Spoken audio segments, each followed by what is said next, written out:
Tak ada yang menyangka, di balik tampang sangar dan jaket kulit penuh paku, tersimpan hati yang tulus mencintai. Namanya Raka, seorang anak pun jalanan yang biasa nongkrong di sudut kota Surabaya. Hidupnya keras, serba kekurangan. Tapi dia punya prinsip, jangan pernah ganggu yang lemah, dan jangan pernah bermain-main dengan cinta. Sementara itu, di sisi lain kehidupan, ada Ayu, seorang polwan cantik asal Malang, Jawa Timur, tegas, disiplin, dan dihormati rekan-rekannya. Ayu sering terjun langsung ke lapangan, membina warga dan anak-anak muda yang dianggap nakal. Takdir mempertemukan mereka saat Ayu ikut operasi penertiban di sebuah konser underground. Raka sempat diamankan karena dianggap memprovokasi massa, tapi bukan marah yang Ayu temukan. Justru Raka membela teman-temannya yang diperlakukan kasar oleh oknum lain. Disitulah benih kagum tumbuh diam-diam. Hari-hari berlalu, Ayu mulai sering berdialog dengan komunitas pun untuk pendekatan sosial. Dan siapa sangka, Raka lah yang selalu berdiri di depan sebagai juru bicara. Dari obrolan menjadi diskusi, dari diskusi jadi perhatian, dari perhatian berubah jadi perasaan. Mereka berdua tahu, ini bukan hubungan biasa. Banyak yang mencibir, ngapain sama anak jalanan, atau polwan kok pacaran sama pun.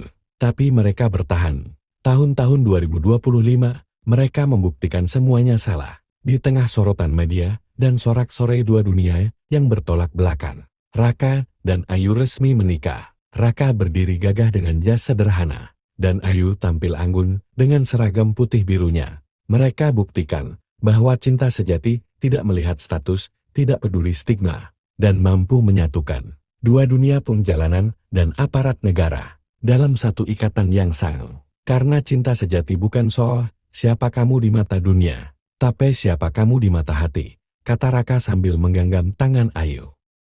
Setelah pernikahan yang viral dan mengundang simpati banyak orang, Raka dan Ayu memulai kehidupan baru sebagai suami istri. Tapi seperti kata pepatah, pernikahan bukan akhir cerita cinta, melainkan awal dari perjuangan yang sesungguhnya. Raka, yang dulu bebas nongkrong dengan komunitasnya, kini mencoba beradaptasi. Ia mulai belajar kerja serabutan demi membantu ekonomi keluarga. Ia bahkan memotong rambut mohawknya bukan karena terpaksa, tapi karena ingin membuktikan keseriusannya. Namun, perubahan itu tidak mudah.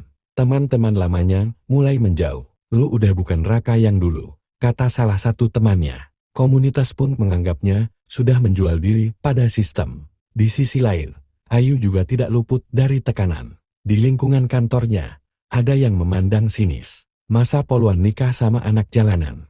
Bisik-bisik itu membuat Ayu harus bekerja dua kali lebih keras untuk tetap dihormati. Rumah kecil mereka jadi saksi bisu pertengkaran-pertengkaran kecil. Raka merasa terasing, Ayu merasa terbebani. Hingga suatu malam, saat hujan deras membasahi atap seng rumah mereka, Raka duduk termenung di teras. Ayu menyusulnya, duduk di samping suaminya tanpa kata. Kadang aku rindu jadi diriku sendiri, Yu, ucap Raka lirih. Aku juga, tapi kita nggak harus kehilangan jati diri, hanya untuk jadi sempurna di mata orang lain, jawab Ayu lembut. Dari situ mereka sadar, kunci pernikahan bukan soal berubah total, tapi saling menguatkan identitas satu sama lain. Ayu mulai ikut kegiatan sosial yang merangkul komunitas pun, sementara Raka ikut pelatihan kerja formal, tapi tetap aktif, mengajak teman-temannya untuk berhenti hidup di jalanan. Mereka jadi pasangan inspiratif. Ayu tetap polwan, Raka tetap punya jiwa pun, tapi keduanya berjalan berdampingan, membuktikan bahwa cinta bisa jadi jembatan, bukan penghalang. Kami bukan sempurna, tapi kami saling menguatkan. Itu cukup, Ayu dan Raka. Tahun-tahun 2026, setahun setelah menikah, Raka dan Ayu menghadapi ujian terbesarnya. Salah satu sahabat Raka, Dodo, yang masih hidup di jalanan terlibat kasus narkoba. Media lokal langsung menyoroti, teman suami polwan tertangkap narkoba. Nama Ayu kembali diguncang di institusinya. Beberapa atasan mendesak agar Ayu menjaga jarak dengan masa lalu suaminya. Raka pun merasa bersalah luar biasa. Seolah-olah semua usahanya selama ini tak ada artinya. Tapi Ayu tak goyang. Di hadapan atasannya, Ayu berkata, kalau saya harus memilih antara jabatan atau berdiri bersama suami yang sedang berjuang, saya pilih berdiri bersamanya. Karena cinta bukan soal status, tapi soal prinsip dan perjuangan. Berita itu justru jadi viral. Bukan karena skandal, tapi karena keberanian. Banyak yang tersentuh dengan keteguhan Ayu dan kesetiaan Raka. Tak lama setelah itu, Raka bersama Ayu membuka rumah singgah kecil bernama Jembatan Dua Dunia. Tempat ini menjadi rumah sementara bagi anak-anak jalanan dan komunitas pun yang ingin berubah, mencari arah baru. Raka mulai dikenal sebagai aktivis jalanan, dan Ayu mendapat penghargaan atas dedikasinya menyatukan pendekatan hukum dengan pendekatan hati.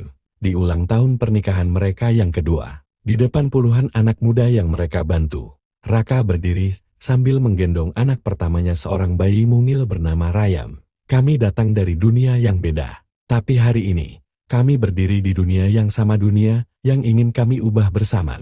Tepuk tangan, air mata, dan senyum penuh harapan memenuhi ruangan itu. Karena kisah cinta mereka bukan sekadar tentang dua insan yang berbeda, tapi tentang bagaimana cinta bisa jadi kekuatan untuk menyatukan, mengubah, dan menyembuhkan.